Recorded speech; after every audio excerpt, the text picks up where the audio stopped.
Shalom bagi kita semuanya. Malam hari ini tanggal 23 Maret 2020 ada pesan firman Tuhan yang saya mau sampaikan yang diambil dari Amsal pasal 4. Kita akan baca bersama-sama Amsal pasal 4 ayat 20 sampai dengan 22. Saya bacakan buat kita semuanya. Hai anakku, perhatikanlah perkataanku, arahkanlah telingamu kepada ucapanku. Janganlah semuanya itu menjauh dari matamu, simpanlah itu di lubuk hatimu. Ayat 22, karena itulah yang menjadi kehidupan bagi mereka yang mendapatkannya dan kesembuhan bagi seluruh tubuh mereka. Ayat yang 20 dikatakan, hai anakku, perhatikanlah perkataanku. Kata perhatikanlah di sini mengandung arti yang lebih dalam, adalah bukan hanya memperhatikan tetapi merenungkan, memikirkannya secara terus-menerus. Yang dipikirkan atau direnungkan itu adalah perkataan Allah, firman Tuhan. Kenapa ini begitu penting? Karena sepanjang hari pikiran kita selalu menerima informasi. Karena fakta orang hidup, pikiran kita hidup. Yang kita terima adalah informasi yang benar atau informasi yang tidak benar.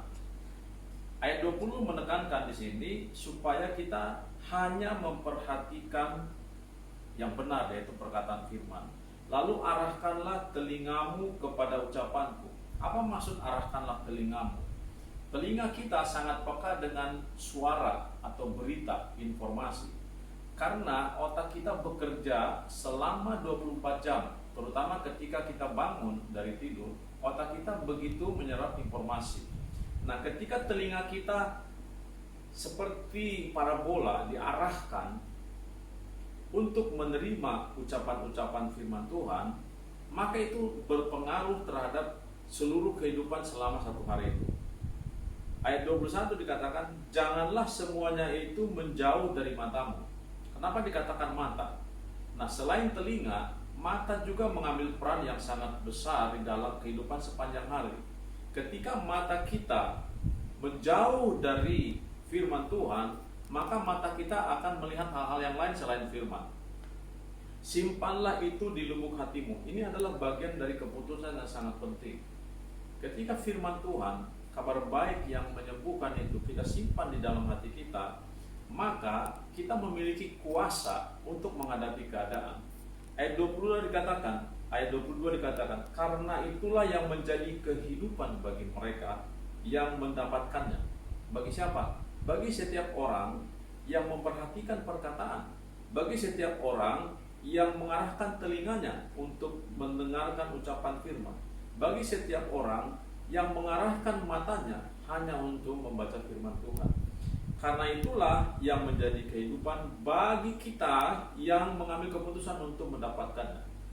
Dan yang terakhir, inilah buahnya, yaitu kesembuhan bagi seluruh tubuh. Kenapa dikatakan seluruh tubuh? Saya mau kasih ilustrasi seperti ini. Kalau misalnya kita sakit perut, kita pergi ke dokter membeli obat, mendapatkan obat. Belum tentu obat itu baik untuk organ yang lain.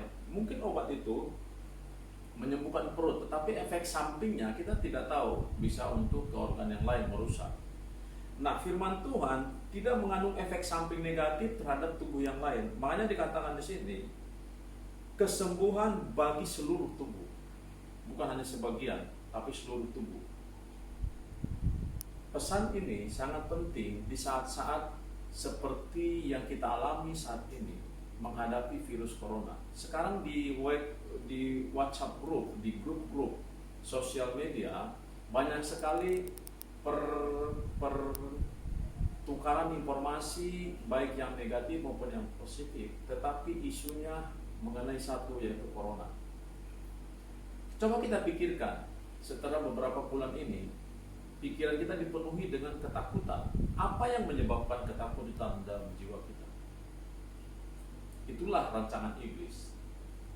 membuat satu skenario sehingga semua manusia di bumi ini memiliki ketakutan, merasakan kekhawatiran dalam hidup mereka. Ketika kita mengambil keputusan untuk mengalihkan perhatian kita, mengarahkan telinga kita, mata kita, lalu menyimpan firman itu di dalam hati kita, maka lihatlah hasilnya. Kita akan melihat bedanya. Bagaimana kita berjalan melampaui keadaan yang ada.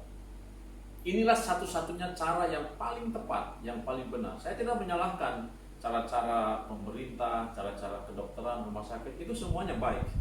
Tapi saya mau sampaikan dan tawarkan cara yang terbaik bagi semua umat manusia.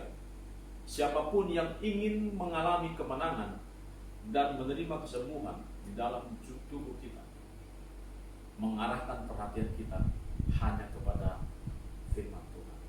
Firman Tuhan telah tersingkap melalui Yesus Kristus, bahwa ketika melihat salib, karya salib Yesus, begitu besarnya kasihnya, Ia telah memberikan dirinya sebagai penyembuh, penyelamat bagi kita. Tuhan Yesus